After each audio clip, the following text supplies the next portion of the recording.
আজ এমন একটি মুভির গল্প আপনাদের জন্য এক্সপ্লেনেশন করব যা শুধুমাত্র সিনেমা জগতেই নয়, এমনকি হরর মুভি লাভার্সদের মনে গভীর দাগ কেটেছিল।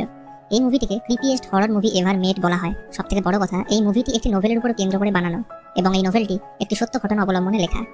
এমনকি এই মুভি রিলিজ হওয়ার পর বহু দেশে এটি ব্যান ছিল এবং সিনেমা হলে বেশ কিছু দর্শক এই মুভি দেখার পর ভয় পেয়ে মারা যান।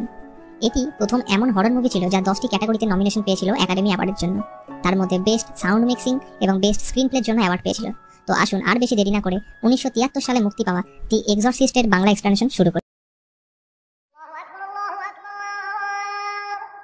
মুভির শুরুতে নর্দার্ন ইরাকের একটি এনসিয়েন্ট জায়গা দেখানো হয় যেখানে খনন কার্য চলছিল, যার তত্ত্বাবধানে ছিলেন একজন ক্যাথলিক প্রিস্ট যার নাম ছিল ল্যাঙ্কাস্টার মেরিন।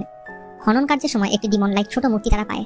পুরো মুভিতে এই ডিমনের ব্যাপারে কিছু বলা হয়নি, কিন্তু আপনাদের সুবিধার্থে আমি বলে দিই, এটি আসলে ব্যাবিলনিয়ান ডিমন যার নাম পাজাজু। কিছু সময় পর মেরিন একটি পূর্ণ পাজাজুর মূর্তি দেখতে পায়, যা দেখে তিনি একটু আনকমফোর্টেবল ফিল করেন। এরপর সিন চেঞ্জ হয়ে আমরা দেখতে পাই ক্রিস নামক এক সেলিব্রিটি মহিলাকে। ক্রিস কর্মসূত্রে একজন নায়িকা এবং তার 12 বছরের মেয়ে আছে যার নাম রেগান।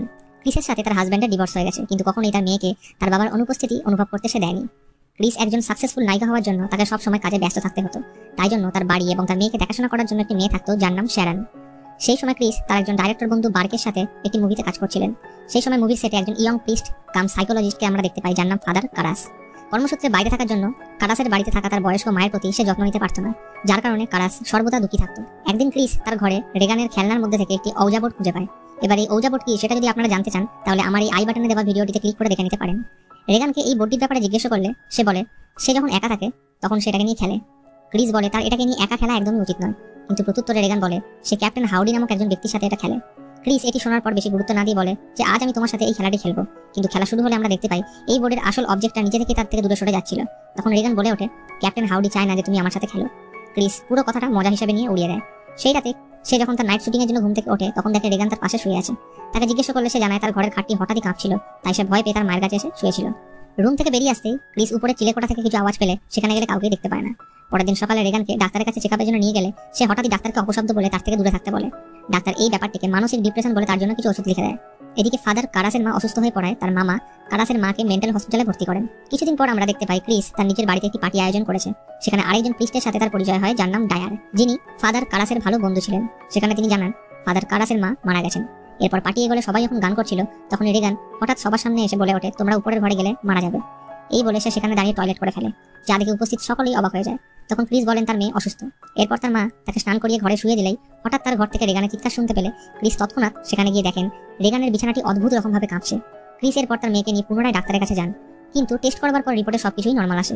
কিছুদিন পরে পুনরায় তার সাথে এরকম ঘটনা ঘটলে ক্রিস বাড়িতে ডাক্তার ডেকে পাঠান। ডাক্তার তাকে শান্ত করার জন্য এলে রেগান আবার পুরুষের গলা স্বরে তাকে বলে দ্য সোল ইজ মাইন, অর্থাৎ এই আত্মা আমার। এই কথা বলে তার কাছ থেকে দূরে সরে যেতে বলে। এরপর ডাক্তার তাকে ঘুমের ইঞ্জেকশন দিয়ে ঘুম পাড়িয়ে দেয় এবং তিনি তাদের কোনো সাইকিয়াট্রিস্টের সাথে দেখা করতে বলেন। এরপর একদিন ঘটনা চরমতম পর্যায়ে পৌঁছায় যখন ক্রিস কাছ থেকে ফিরে দেখতে পায় রেগান তার ঘরে একা শুয়ে আছে এবং তার ঘরের জানলা খোলা।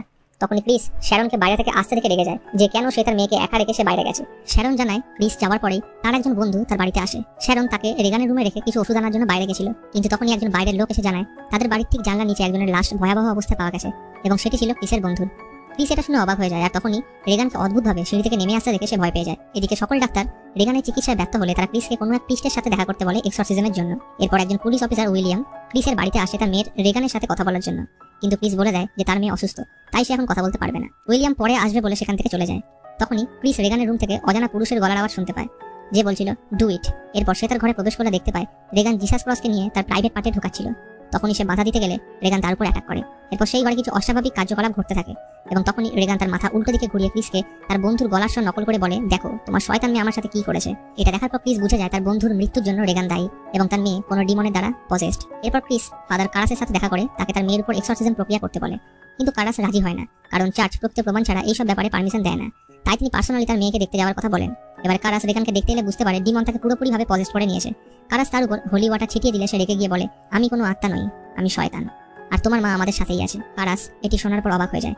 পরক্ষণে রেগান বিভিন্ন ভাষায় তাকে অপশব্দ বলতে থাকে এবং তার গায়ে বমি করে দেয়। এরপর তার বুঝতে একটুকু অসুবিধা হয় না যে রেগান পজেসড। এবার প্রমাণের জন্য কারাস রেগানের ভয়েস রেকর্ড করে।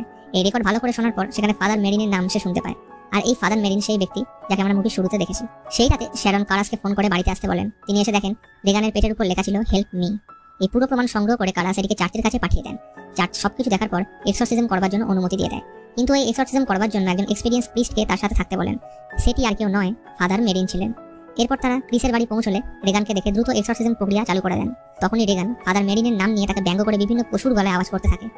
এক্সরসিজম যত এগোতে থাকে রেগানের অবস্থা আরো খারাপ হতে থাকে। এই সময় তার বিছানা জোরে জোরে কাঁপতে থাকে এবং অকথ্য ভাষায় ফাদার কারাস এবং তার মাকে অপশব্দ বলতে থাকে। এরপর রেগান সহ তার গোটা বিছানা হাওয়ায় ভাসতে থাকে এবং সে দুজন ফাদারের উপর বমি করে দেয়, আর সাথে পুরো ঘরে অস্বাভাবিক কার্যকলাপ ঘটতে থাকে। তখনই ফাদার মেরিন রেগানের পিছনে ডিমন পাজাজুর প্রতিচ্ছবি দেখতে পান।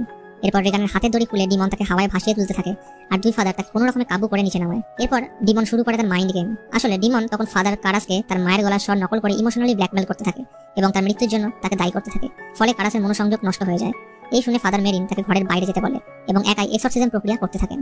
কিছুক্ষণ পর কারাস রুমে প্রবেশ করলে দেখে ফাদার মেরিন মৃত অবস্থায় পড়ে আসে। তখনই সে দেখে রিগানের ভেতরে থাকা শয়তান ঘরের এক কোণে বসে তার দিকে তাকিয়ে ব্যঙ্গ করে হাসছে। কারাস এই দেখে তার নিজের উপর নিয়ন্ত্রণ হারিয়ে ফেলে এবং সে রেগানকে ধরে মারতে থাকে। ডিমনকে বলে রেগানের শরীর ছেড়ে দিয়ে সে যেন তাকে পজেস করে। ঠিক তখনই আচমকা ডিমন রেগানের শরীর ছেড়ে ফাদার কারাসকে পজেস করে নেয়, আর তখনই কারাস জানলা দিয়ে লাফ মেরে সুইসাইড করে নেয়, আর ঘটনাস্থলেই তার মৃত্যু হয়। এরপর রেগান সুস্থ হয়ে ওঠে। পরের সিনে আমরা দেখতে পাই ক্রিস এবং রেগান তাদের এই ঘর ছেড়ে নতুন জায়গায় যাওয়ার জন্য প্রস্তুত হচ্ছে এবং শেষ দেখা করতে ফাদার ডায়ার সেখানে আসেন। তাদের কথোপকথন শুনে আমরা বুঝতে পারি রেগান তার পূর্বস্মৃতি হারিয়ে ফেলেছে, আর মুভিটি এখানেই শেষ হয়ে যায়।